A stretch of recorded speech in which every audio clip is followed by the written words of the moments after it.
Armstrong அவர்கள் ஒருவேளை உயிரோடு இருந்திருந்தால் நான் சொல்ல வரேன், தனக்கு பிறகு தன் மனைவி வர வேண்டும், தன்னுடைய மகன் வர வேண்டும் என்று விரும்பாத ஒரு தலைவர். விரும்பவே மாட்டார். தெரியும் அவருடைய குணம், அவருடைய நேச்சர் அப்படிதான். இந்த மாதிரியான எதுவுமே அவருக்கு பிடிக்காது. இந்த வாரிசு, இந்த போலி பகட்டு, அலங்காரமா பேசுறது எதுவுமே பிடிக்காது. ரொம்ப இயல்பு மொழியில ரொம்ப யதார்த்தமாக பேசி வந்திருக்காங்க. இன்னைக்கு நீங்க இவ்வளவு பேர் இன்னைக்கு கூடி இருக்கீங்கன்னா அவர் மேல வச்சிருக்கக்கூடிய அந்த அன்பு தான். ரெண்டாவது, ஒரு மாபெரும் ஒரு தலைவனை அவன் கொல்ல முடியுது அப்படின்னா அந்த நாட்டில் இது நம்முடைய தோல்வி இல்லையா? மிகப்பெரிய தோல்வி.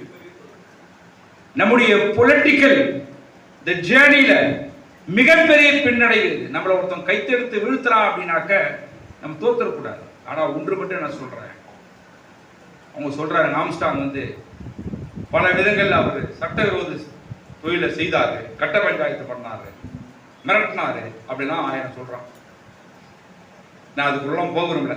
அது உண்மையா உண்மை இல்லையா நீங்க பேசுறதுலாம் அதுக்குள்ள நான் போக விரும்பல. எனக்கு பிடித்த ஆம்ஸ்ட்ராங் அவர் தீவிர ஒரு அம்பேத்கரிஸ்டா தான் கடைசி வரை இருந்தார்.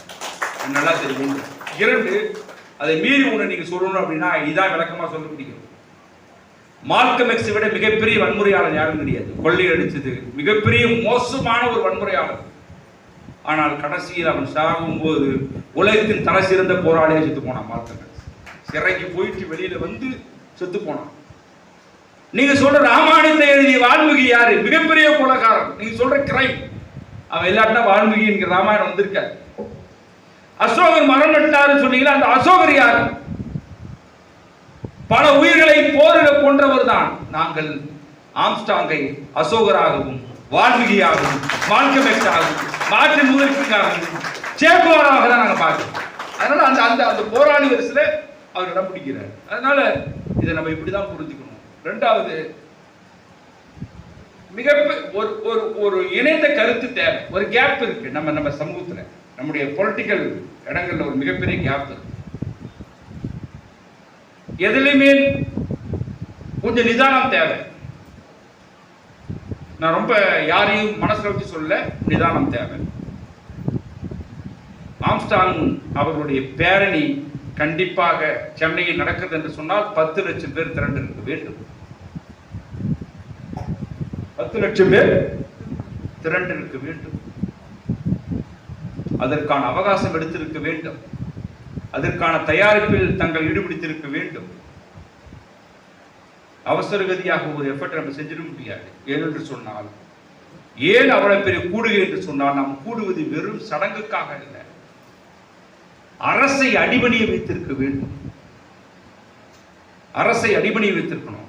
நீங்க இந்த கூட்டங்கள் எல்லாம் நம்ம வெறும் கூட்டமா பார்க்கிறோம். கூட்டம் கிடையாது, ஸ்டேட்டுக்கு கொடுக்கக்கூடிய பிரஷர், அழுத்தம். அது இவ்வளவு பேர் நான் கூடுனானா அரசாங்கம் பயப்படுவான், மத்திய அரசாங்கம் பயப்படும், மாநில அரசாங்கம் பயப்படும். அந்த பயத்தை ஏற்படுத்தணும். அது ரொம்ப முக்கியம் நான் நினைக்கிறேன். நான் ஒடுக்கப்பட்ட மக்கள் நீங்க வேற வழியே கிடையாது. திருப்பி அடிப்போன்றது இதுதான். திருப்பி அடிக்கிறது அவங்களுக்கு மிகப்பெரிய ஒரு பயத்தை, அச்சுறுத்தலை நம்ம ஏற்படுத்தியிருக்கணும். அதுக்கு வன்முறையை நான் சொல்ல வரேன்.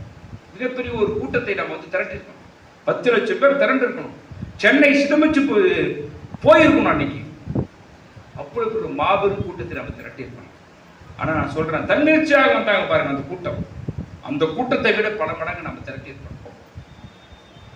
எதிர்காலத்துக்கு அந்த இடம் நமக்கு மிகப்பெரிய இடம் வேலை. இதே திருச்சியில திண்ணீத்துல 1 லட்சம் பேர் கூட்டினாங்க. திருச்சியில திண்ணியும் மண்குடுமிக்கு வாயில மழை வச்சான்னு சொல்லி 1 லட்சம் பேர் கூட்டினாங்க. தமிழக வரலாறுல கடந்த 100 ஆண்டுகள்ல ஒரு மனித உரிமை மீறலுக்கு 1 லட்சம் கூடின சம்பவம் எதுவுமே கிடையாது. அவ்வளவு பேர் கூட்டினாங்க. அவ்வளவு பேர் எண்ணிக்கை நம்ம கூடும். நிறைய தலைவர்கள் இருக்கிறாங்க தமிழ் சமூகத்துக்கு. இன்னைக்கு நம்ம வெளியில பேசுறதுனால உள்ளாங்க தலைவர் கிடையாது.